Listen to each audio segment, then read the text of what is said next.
Those are all the 1 p.m. games. So we move into afternoon action. We start at 4:25 p.m. Eastern. New York Giants 4-13, 1-8 on the road at the Tennessee Titans, 12-5, 7-2 at home at Nissan Stadium, Nashville, Tennessee. Scattered thunderstorms, 79 Fahrenheit, 7 miles per hour. Let's take a look at the line history in this one. Daniel Jones, fucking bum. This opened up with the Giants plus 6.5. They're now plus 5.5.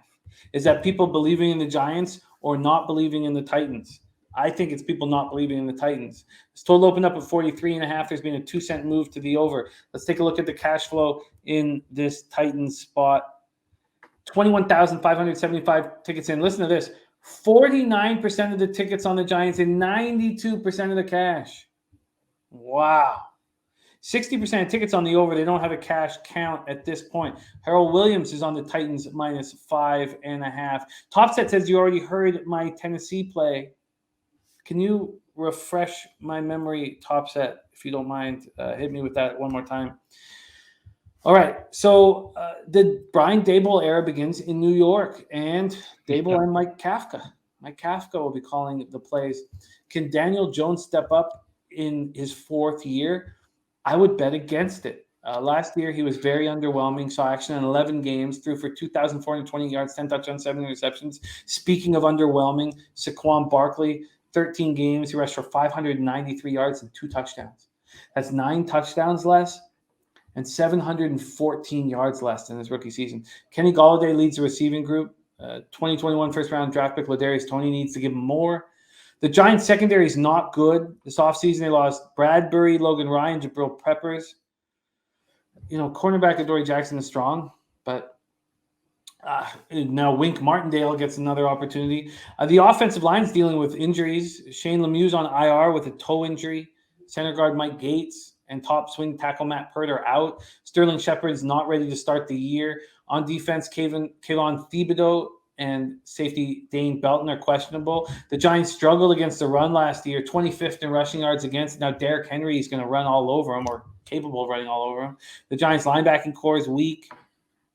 Now to the Titans, massive changeover in their receiving core. A.J. Brown, Julio Jones, Chester Rogers, and Anthony Firks are all gone. If you look at week 1 last year, those were the 4 leading receivers, replaced by Robert Woods coming off an injury, Treylon Burks, and Nick Westbrook Akine.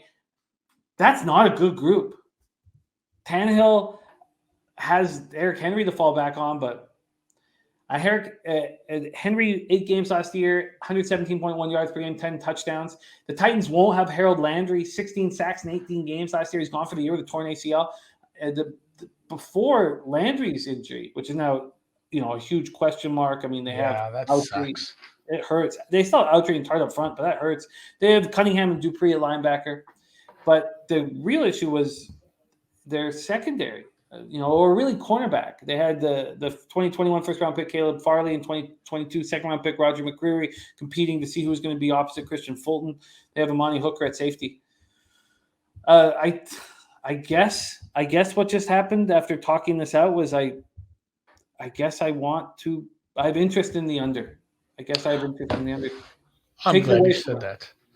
I'd love to hear that because you start looking at positional matchups. You picked on the secondary, and I think both secondaries you picked on. Well, the Titans have a really weirdly revamped kind of wide receiving group that I don't know if I can believe in yet. We got a guy coming off an injury, you got a rookie, and you got Westbrook Akine. They don't like to throw the ball. They like to run on first down. They like to run on second down. So, hey, here's a team with a weakness. You're not going to take advantage of it because that's not your MO. And then the same thing on the other side is the Giants actually don't have bad receivers, especially if Toney can take a step forward.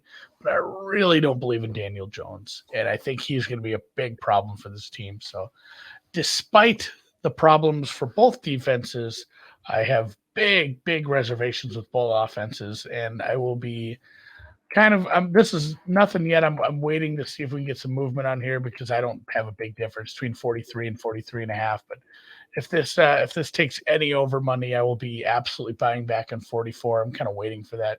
Shopping around a little on that. It looks like where I want to be betting right now is 43.5 flat. I'm not sure. There just hasn't been movement in this market. So bit of a smaller play. If it gets to game time and I can't get a 44, I probably still will take a little bit on this 43.5. And God, it's going to be this could be an ugly one.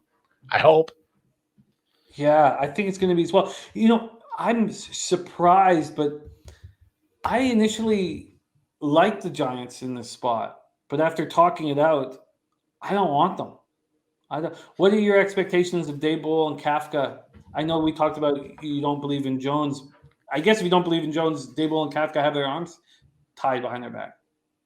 Yeah, and Tyrod, he's injured a little too. So tough for these New York coaches with what they've been given, both of them, like in trying to rebuild here. And yeah, I'm hesitant to even at the end of the year maybe make some sort of judgment on Daboll or Joe Shane, the general manager. Honestly, Mike Kafka talked about him a little on a preview pod. I think they might have a good coaching staff in place. And like I said, I like the wide receivers. I like some other, but obviously Saquon's a good running back.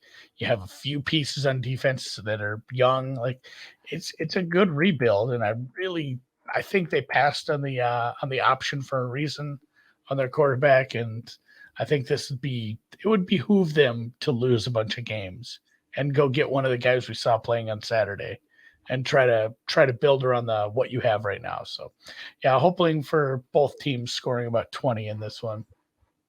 And you are waiting for a 44. All right. 44. Okay. I'm going to move on the under in this one, but I'm going to think about it a little more because Topset thinks this game will go over. And that makes me want to pause. But Ron Crawford says under. And I'd like to let Ron Crawford lead us into this next spot for us, Andy. Ron Crawford. We at Pub Sports Radio are doing our own Cappers contest. $100 entry fee. We will all be competing against each other. Every single cent that's put in will go into the prizes. You've got 5 picks every week. If you go to pubsportsradio.com, you buy yourself that little ticket that you see on the website right there. Just hit add a cart. You buy the little ticket right there. And after you buy the ticket, you'll get an email with a link and a specific password for you to log in, make your picks, and all that good jam. So it coincides, of course, with a survivor pool. 1 pick per week, sports survivor pool. That's exciting. We're having a Cappers contest, 5 picks against the spread each week, and a survivor contest. We all get to toast the victors and roast the losers. The Cappers contest at Pub Sports Radio. All you have to do is go to pubsportsradio.com to sign up.